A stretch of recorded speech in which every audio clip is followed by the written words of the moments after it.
It is time for Pet Files. And you know what? We don't have the dogs this morning. Why not? The dogs were deleted by accident. So How do you like that? I can imitate a dog. That's all right. It is time for Pet Files Ask the Vet, underwritten by the Millerton Veterinary Practice, traditional small animal medicine and surgery, chiropractic, laser therapy, acupuncture, and Chinese herbal medicine. 518-789-3440, millertonvet.com. With us today, Dr. Carolyn Cannon, owner and chief vet of Millerton Veterinary Practice. Hello, Dr. Cannon. Good morning. That was pretty good. That was a pretty good imitation. And what's even better is he didn't do Muttley. We've got a listener who, isn't that right, Muttley? Muttley. Yes. Is that Dudley Do Right's dog? Yeah. So he can do an imitation of Muttley? Okay. An opening that we guess. All right. So anyway, to the questions, to the barricades. Janine in Woodstock. I keep hearing about this pond algae situation, and of course I'm scared stiff because I live out in the country where there's a pond just about every 20 yards. My 3 lab Rottweiler mixes usually follow me off leash on our trail walks, and lately I'm trying to wrangle them all on leashes. It's stressing us all out. The thing I can't get a handle on is how am I supposed to know what ponds are safe and what aren't. Also, this whole thing raises the issue of duckweed and weather that is equally as dangerous. Thanks for your advice. So I'm not sure what the issue with duckweed is or weather. Well, they exist, so I'm sure there's an issue. Right. So what I can say is that my understanding is that I haven't heard of. I know that there was some talk about dogs being becoming ill from algae in New Jersey, but I haven't found anything to substantiate that. I don't know if you have, but in any case, it was some dogs in North Carolina that took ill from blue-green algae bloom, and so when you have, there's a difference between duckweed, a big difference between duckweed and algae. So the duckweed looks like a plant growing on top of the water. So it looks kind of like little lentil seeds. And so when you're up close, you can see that it is not algae. Algae looks more like a paint spill on top of a pond, and it usually doesn't smell very good. And it kind of looks like green or blue or even sometimes red paint. It is slimy and usually doesn't smell very good. So, and sometimes there's foam too. So you can tell the difference by looking whether you have an algae bloom. Now, the problem with this in standing water is that the algae overgrows, and it is because the weather is warm, and I think often because we have all of these nitrates and nitrites in the water from fertilizers. So you get runoff, and you get these blooms, which has been a problem in lakes in this area for many years. So some of the algae can be toxic. So if you're really concerned about it and you're not familiar with the ponds in the area that you're walking and you have your dogs off leash, then yes, that can be a problem. I would definitely check out the ponds and see what they look like. But the cooler the weather is going to be, the less likely that we're going to have a bloom. So keeping the dogs on leash, if you're really concerned about it and there are that many ponds, then that's what I would suggest. But if you can have your dogs stay close to you off leash, and that you can train them to do that. You've got to carry a pouch with you and carry lots of treats, but usually you can train them to come back and touch your hand every few minutes if you work on that, or even maybe train one of them and keep 2 on leash, that kind of thing, so that you can keep them fairly close and you know where you're walking and you know where the ponds are. It's really more of a problem with stillish water, and you're going to be able to see those areas where it is a problem. And if your dog comes back wet, go and check it out. What you need to do is really rinse them off. My understanding is that just contact with with a the toxins in the water, if you have one of these really toxic algae blooms, even if you wash it off, that may still be a problem. But you don't want them to be drinking the water, and you don't want them to be licking it off of their bodies. So I hopefully explained the difference between duckweed and algae. You And did maybe that would help. You did a very good job, and also the main thing, and this is the main thing is if the water looks yucky and it looks like there's slime on top of it, don't let them go in, and because Lab Rottweiler, anything that starts with Labrador is treat responsive. It just is. Usually, yes, but they also are crazed about the water sometimes, and so Right. not allowing them to go in, I understand, can be super difficult if they're not on leash. Right, but getting leash tangled in the on the trail is also a drag. Sometimes you can almost say also see if you can find a different. There are two things. A different place to walk. See if you can find a different place to walk for this moment. As you say, the weather is getting cooler, so that's not going to be as much of an issue. And I never heard about the blue-green algae situation getting further than what you had said a few weeks ago in New Jersey. South. If that had even happened, and if the concern is that it is going to get getting warmer here, and so we may be more likely to. And of course, we all have fertilizers running into standing water. Everything, right? So that is difficult. So let's get out there and talk more about that. Right, and let people know. And when we did mention this a couple of weeks ago, you were also clear. Running water. Find a river. Would be a better choice. Although they can be swept away, so you have to you have to be conscientious. Judgment. That's true. But what I am absolutely noticing, because everyone has become so inscreened, is that the usual judgment stuff that older people grew up with just the usual differential doesn't exist. It's like, wow, is that river running high? Maybe I won't go. Maybe I won't open the car door. It just somehow doesn't seem as readily. I mean, there's a lot to distract us too. Yes, but it's like we have to think ahead with dogs. And if you're going to have a creature that you're going to be running after, and that you care about the outcome, whatever it is, then it's not about sitting home, tied up, but simply think about these things first. Right. Yeah. If you're going to let them out of the car when you get to someone's house, we'll look at the road and make sure there's not a dog across the road. Right. Look at the road. No matter how well they're trained, they're going to be boom. Right. And on. And look at the. Look at the you pull up to the people go on autopilot. It's totally understandable. You go to this place all the time. For example, you're about to let your dogs out of the car and you look, and the river is in high spate. You know what? That's not the moment to go, well, that's fine.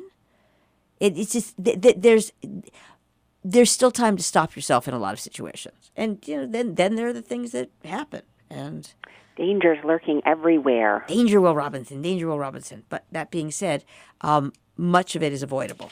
Danger's lurking. That's our new motto for the day. All right, Dana in Pittsfield. When my Shih Tzu Maxine was a puppy, she regularly used to try to drink her own urine, and if I didn't catch her in time, she'd succeed. She stopped when she got older. I don't know if that was from my training her to stop or she just grew out of it. Lately, she's 4. She's been trying to do it again. Why does this happen? She eats a good quality diet and doesn't have any health problems. This is usually a behavior problem. Definitely, I'm assuming that you've had her urine checked and she's been checked by a veterinarian. There is a congenital problem that causes dogs sometimes to leak, to spill glucose in the urine. It's not diabetes mellitus, but it is a problem. It's like a Fanconi-like syndrome is what it's called. And I have had glucose in urine of dogs who don't have diabetes. And so that is a possibility there. Definitely check that out. Make sure that there's no glucose or sugar in the urine that's enticing her to drink her own urine. But typically it is that they have either they were raised in an area where they had to try to clean up their own mess. So a small cage left in for too long. This may be, before you obtain the puppy or the rescue dog, and trying to clean up after themselves, or maybe they were left with their mom and watched her cleaning up after puppies all the time. It's that type of thing that becomes a behavior problem, and it sounds like you trained her out of it, and that she just lost that training. Sometimes dogs, that will happen with all kinds of behavior problems if we don't constantly remind them of that, of their training. And sometimes they lose those training bits when there's some stress in the household or in the family. So think about all those things. You can train her not to do that. She can understand that you don't want her to do that. And also distraction. Lots of exercise, maybe a obedience class. That's really what I would do. So a couple things: have her checked out, have her urine checked out. If all is fine, then the training is the way to go. Yeah, it's funny. A few years ago, when we started doing this, many of the questions defaulted to diet. Let's check their diet. Let's modify their diet. And I am noticing just an underlying trend is check their training. There's a lot you can do with training, and there really is a lot you can do with training. Yeah, I mean, there's nothing in the diet that I can imagine that would cause her to drink. Yeah. Drink. And there's nothing that you said that you've changed. So it is an uncommon problem, but it's one that I have seen before. All right. It's the same thing with coprophagy or eating of the stool. It is a learned behavior, or one that comes from small enclosure, and dogs clean up after themselves. All right, Tim in Pine Plains, we have 2 donkeys and a quarter horse. The other day, my wife stumbled across something on the internet about something called Eastern equine encephalitis, also known as triple E. We don't want to panic, but I have to admit we're concerned. Do you know anything about this? We need some clear info that's not from freaked out folks on the web. The horse is 14 years old, if that matters, and has Cushing syndrome. The donkeys are rescues, so we're not sure, but we think they're around 25. So there's a good vaccine. Most horses and donkeys are vaccinated against Eastern equine encephalitis, Western equine encephalitis, and tetanus. And it's a combination vaccination. So really good protection with it. And I believe, I haven't done equine medicine for 20 years, but I think that they are revaccinated yearly to protect them. And it is carried by, so it is a Eastern equine encephalitis is it mosquito-borne? Carried by mosquitoes, yes. Yeah. And so, but it's directly from birds. My understanding is it's directly from birds to the mosquito. And so it's in sort of swampy, wooded areas where the mosquitoes become infected, and then they can bite people or they can bite horses and spread the disease. So the good news is that there's a good vaccine to prevent this in horses, and that horses are a dead-end host, and people are also a dead-end host. And that means that the number of organisms in the bloodstream never gets high enough to actually infect a mosquito. So if you've got a horse with it, you're not at higher risk because you have a horse with EEE, at higher risk of getting it yourself. That I shouldn't have said it that way. But I guess if you do have, then you have mosquitoes in the area clearly that are carrying it. However, the horse is not going to transmit it to a mosquito that will transmit it to you. Right. And again, it would be so incredibly helpful. Just even saying, "Oh, there's a vaccine for it." My understanding is that they're vaccinated regularly. If every internet page said that, just get your horse. That would be really helpful. Wouldn't right? it be helpful? And the donkeys can have it too. Yeah. Can get the vaccine. So I think that would be absolutely recommended right now when even people are getting EEE. It's a very serious encephalitis, and can cause really serious sickness and death in equines as well as people. Yeah, so it's definitely made the news, and it's been on Connecticut news, etc. But once again, if there's a vaccine for it, and if your critters are vaccinated, and they should be, especially because even with a horse with Cushing's, your veterinarian, I'm assuming, is treating the Cushing's disease. So call them and talk to them about vaccination. Right. But as I said, every single webpage. Actually, we had something over a mouse yesterday that got 9 people in an email chain back and forth for 32. We were counting the number of messages, which was just pretty much, well, okay, make sure you got a covered garbage. There's a mouse in an apartment in New York.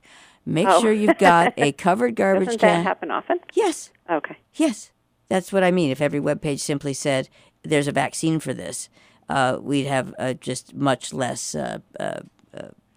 whatever the word I'm looking for is. Confusion. Yeah. Well, and you can't always believe everything there that you read too, but so that's a good question to bring up, this disease.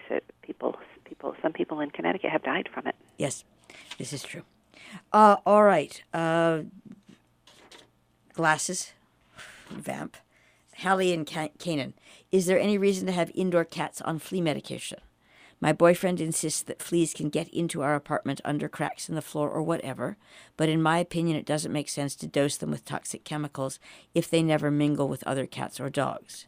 It's true there are dogs in the building that go in and out, but honestly it just seems insane to me. So if the dogs in the building are going in and out, then they're probably dropping. If they're not really well protected, then they're dropping flea eggs, which is the concern. Because through the life cycle, the eggs then can, it's possible for you to carry some eggs into the house on the bottoms of your shoes. It's possible for you to open the door and have them swooshed into the house. It is blown in, I think the risk is probably pretty low. A live flea can live for months without a host, so it can live on debris, that it can eat debris on the floor type of thing. So it certainly is a possibility. You're taking a fairly low risk if you know that the dogs are protected.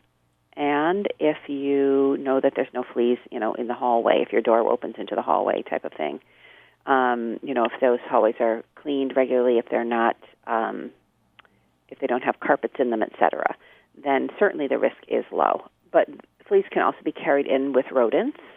So a lot of places do have rodents, and so you have the potential to have a flea infestation. Rodents can pick up the fleas from other cats and dogs, or other apartments, and then transmit them to yours. The flea, likes to stay on the animal. They like that higher body temperature, but the cat flea is the most common one that infects cats and dogs, and they prefer that higher body temperature for sure. But they can infect a mouse and can be transmitted from one place to the other. So with 2 cats, if you don't have any mice, that's great, but they might try to catch the mouse and become infected. So the risk is low, but boy, once you get an infestation of fleas, wish you'd never taken the risk. You wish you'd never asked that question. So so you really have to weigh the pros and cons, and using something on your cats maybe in the worst seasons of the year when there's going to be the highest number of fleas around, which is in the warmer weather, might be a good idea. So they need humidity and warmth and movement in order for those eggs to hatch. And so, especially when we start to see a lot of fleas in August, the warmth and the humidity. Right, but if they're dormant and the heat comes on, I don't know. I've had. If you have run a humidifier, but usually it's too dry. Yeah. Often it's too dry, but I have seen fleas in the wintertime as well. So it's a personal choice as far as risk goes, risk versus benefit. If you want to, I understand the idea of putting chemicals on your pets. I also am not willing myself to live with fleas. Right. And is there any, I can't imagine there's anything you could do externally, like, when I say paint, spray or paint in the house? Well, I think that you're really probably exposing yourself to more toxin if you're going to do that. Yeah. I'm not sure I would want to do that. But you mean right around the door, maybe spray something on the carpet or the hallway outside of your door. Yeah. If you're in an apartment complex and your door opens to the outside, then, it's unlikely that you're going to carry very much into the house. If you take your shoes off when you get into the house, it's probably a good idea instead of walking around. But, if you get a couple of eggs, say you get 5 eggs that blown into the house, they hatch out, they get on a cat. Yeah, then you get a blood meal, right? And you're going to have hundreds of eggs within 3 weeks. Yeah. Literally hundreds of eggs. So there's